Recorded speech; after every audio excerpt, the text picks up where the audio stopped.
Hello everyone, কেমন আছো তোমরা সবাই? আশা করি সবাই খুব ভালোই আছো।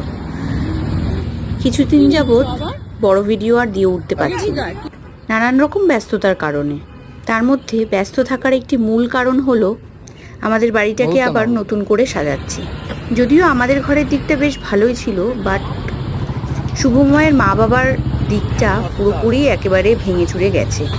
ওইটুকু না ঠিক করলে কার মাথায় যে কখন কি ভেঙে পড়বে তার কোনো ঠিক ঠিকানা নেই।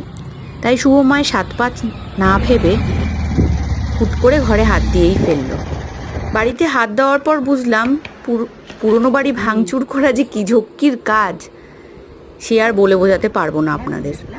যাই হোক, ফাইনালি একটা পর্যায়ে এসে দাঁড়িয়েছে। তাও অনেক কাজ, টুকি টাকি অনেক কাজ এখনও বাড়ির বাকি। কাঠের মিস্ত্রি এখনও ঠক ঠক ঠক ঠক করেই চলেছে।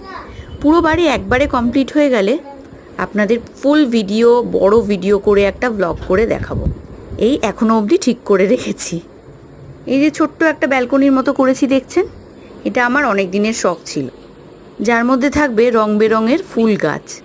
এই ছোট্ট একটি বাড়ির মধ্যে আমরা শুভময়ের অনেক স্বপ্নই একসঙ্গে মিলিত হয়ে সুন্দরভাবে সাজানো হয়েছে বাড়িটাকে। আস্তে আস্তে দুজনে মিলে ছোট্ট ছোট্ট স্বপ্নগুলো পূরণ করছি। সময় লাগছে ঠিকই, বাট যখন স্বপ্নগুলো পূরণ হচ্ছে তখন দুজনেই খুব ভালো লাগছে। যাই হোক, অনেক কাজই করলাম, গলাটা একেবারে শুকিয়ে গেছে। এবার একটু কিছু বানিয়ে খেতে হবে। আর এই যা গরম পড়েছে কলকাতায়, জল ছাড়া আর উপায় নেই। চলুন তাহলে আবার আরেকদিন নতুন একটা ভিডিওর সঙ্গে দেখা হচ্ছে। সবাই ভালো থাকবেন, সুস্থ থাকবেন, সাবধানে